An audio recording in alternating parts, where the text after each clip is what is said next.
প্রতিদ্বন্দ্বিতার মাঠে ছিল উত্তাপ, ছিল নানা সমীকরণ, কিন্তু শেষ পর্যন্ত ব্যালটের রায় তৈরি হয়েছে এক বিরল নজির।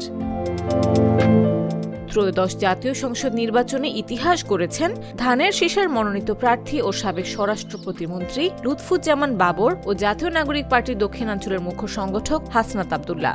নিজ নিজ আসনের সব কটিতেই জয় পেয়েছেন এই দুই প্রার্থী। নেত্রকোনা ৪ থেকে ধানের শীষ প্রতীকে লড়েছেন বিএনপি মনোনীত প্রার্থী ও সাবেক স্বরাষ্ট্র প্রতিমন্ত্রী লুৎফুজ্জামান বাবর। প্রাপ্ত তথ্যে জানা যায় ৩ উপজেলা ১৫০টি ভোট কেন্দ্রের ফলাফলে তিনি ধানের শীষ প্রতীকে ১,৬০,৮০১ ভোট পেয়েছেন। তার নিকটতম প্রতিদ্বন্দ্বী বাংলাদেশ জামায়াতে ইসলামী মনোনীত প্রার্থী আল হেলাল তালুকদার দাঁড়িপাল্লা প্রতীকে পেয়েছেন ৩৯,৮৪০ ভোট, অর্থাৎ সব আসনেই জয় ছিনিয়ে নিয়েছেন বাবর।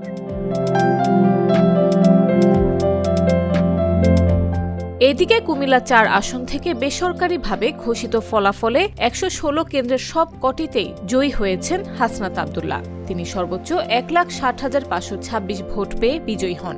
তার নিকটতম প্রতিদ্বন্দ্বী বিএনপি সমর্থিত গণ অধিকার পরিষদের ট্রাক প্রতীকের প্রার্থী জসিমউদ্দিন পেয়েছেন ৪৯,৬৪৪ ভোট। সহকারী রিটার্নিং কর্মকর্তা উপজেলা নির্বাহী কর্মকর্তা রাকিবুল ইসলাম বৃহস্পতিবার রাত ১০:৩০টায় এ আসনের ১১৬টি ভোট কেন্দ্রের প্রাপ্ত ফলাফলের ভিত্তিতে আনুষ্ঠানিকভাবে এ ঘোষণা দেন। রাজনীতির প্রেক্ষাপটে এমন ফলাফল সচরাচর দেখা যায় না। এই জয় এখন আলোচনার কেন্দ্রে।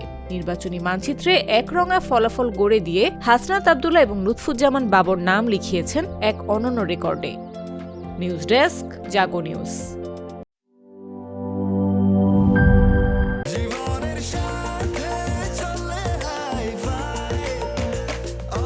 স্বাস্থ্যকর অল টাইম, সব সময় অল টাইম হেলদি লাইফ।